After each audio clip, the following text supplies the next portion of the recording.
ಇನ್ನು ಶಿವಮೊಗ್ಗ ಭಾಗದಲ್ಲಿ ಮಳೆ ಹೇಗಿದೆ ಅಂತ ನೋಡ್ತಾ ಹೋಗೋಣ. ಇಲ್ಲೂ ಕೂಡ ಮಳೆಯ ಆರ್ಭಟ ಮುಂದುವರೆದಿದೆ. ಭಾರಿ ಮಳೆಗೆ ಮನೆಯ ಗೋಡೆ ಒಂದು ಕುಸಿದು ಬಿದ್ದಿದ್ದು ವೃದ್ಧೆಯೊಬ್ಬರು ಸಾವನ್ನಪ್ಪಿದ್ದಾರೆ. ಸಿದ್ದಮ್ಮ ಅಂತ ಗೋಡೆಯ ಕುಸಿತಕ್ಕೆ ಪಾಪ ಅಜ್ಜಿ ಸಾವನ್ನಪ್ಪಿದ್ದಾರೆ. ಶಿವಮೊಗ್ಗ ತಾಲೂಕಿನ ಆಡುಗುಡಿ ಗ್ರಾಮದಲ್ಲಿ ನಡೆದಿರುವ ಘಟನೆ. ನಿನ್ನೆ ಜೋರ್ ಮಳೆ ಆಗ್ತಾ ಇತ್ತು. ಆಗ ತಡರಾತ್ರಿ ಮನೆಯ ಗೋಡೆ ಕುಸಿದೆ. ಹಳೆ ಮನೆಗಳಾದ್ರೆ ಭಾರಿ ಕಷ್ಟ, ಅದರಲ್ಲೂ ಮಣ್ಣಿನ ಗೋಡೆಗಳಿದ್ರೆ ಭಾರಿ ಕಷ್ಟ. ನೆಮ್ಮದಿಯಾಗಿ ನಿದ್ರೆ ಮಾಡಕ್ ಆಗಲ್ಲ, ಯಾವಾಗ ಮನೆ ಬೀಳುತ್ತಪ್ಪ ಅನ್ನೋ ಆತಂಕ ಇರುತ್ತೆ. ಮನೆಯಲ್ಲಿದ್ದ 4 ಗಾಯಗಳಾಗಿದೆ. 45 ವರ್ಷದ ಹೇಮಾವತಿ ಅನ್ನೋರಿಗೆ ಗಂಭೀರ ಗಾಯ ಆಗಿದೆ. ಇನ್ನು ಅವ್ರ ಜೊತೆಗೆ ಪರಶುರಾಮ್, ಪಲ್ವಿ, ಚೇತನ್ ಅಂತ ಆ ಮನೆಯ ಪುಟಾಣಿ ಮಕ್ಕಳು, ಅವ್ರಗಳಿಗೂ ಕೂಡ ಸಣ್ಣ ಪುಟ್ಟ ಗಾಯಗಳಾಗಿದ್ದು ಎಲ್ಲರನ್ನೂ ಕೂಡ ಮೆಗಾನ್ ಆಸ್ಪತ್ರೆಗೆ ದಾಖಲು ಮಾಡಿದ್ದಾರೆ. ಬಟ್ ಮನೆಯ ಅಜ್ಜಿ ಸಾವನ್ನಪ್ಪಿಟ್ಟಿದ್ದಾರೆ ಪಾಪ ವೃದ್ಧೆ. ಮನೆ ಗೋಡೆ ಅವ್ರ ಮೇಲೆ ಕುಸಿದು ಹೋಗ್ಬಿಟ್ಟಿದೆ.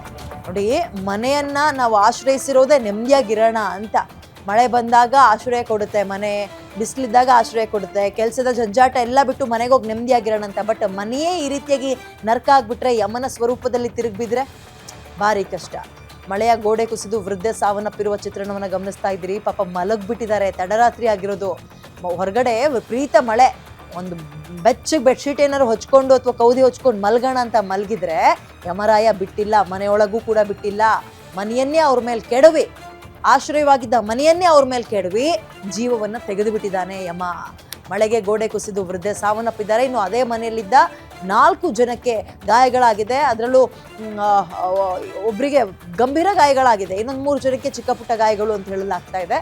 ತಡರಾತ್ರಿ ವಿಪರೀತ ಮಳೆಗೆ ಮನೆಯ ಗೋಡೆ ಕುಸಿದ ಪರಿಣಾಮ ಒಬ್ಬರ ಸಾವಾಗಿದೆ ಶಿವಮೊಗ್ಗದಲ್ಲಿ.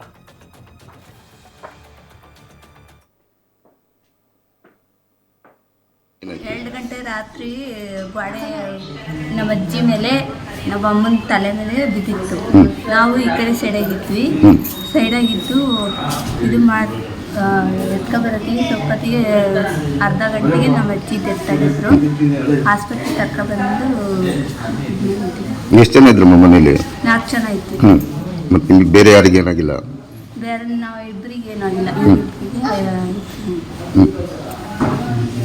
ಎಷ್ಟೊತ್ತಿಗೆ ಆಗಿತ್ತು ಅಂದ್ರೆ? 2:30 2 ಗಂಟೆಗೆ ಆಗಿತ್ತು. ಮತ್ತೆ ಆಮೇಲೆ ಏನು ಮಾಡಿದ್ರಿ? ಹೆಂಗೆ ತಗೊಂಡ್ರಿ ಹಾಸ್ಪಿಟ್ಲಿಗೆ? ಜನ ಬಂದ್ರ? ಊರ್ ಜನ ಏನಾಯ್ತು? ಬಂದು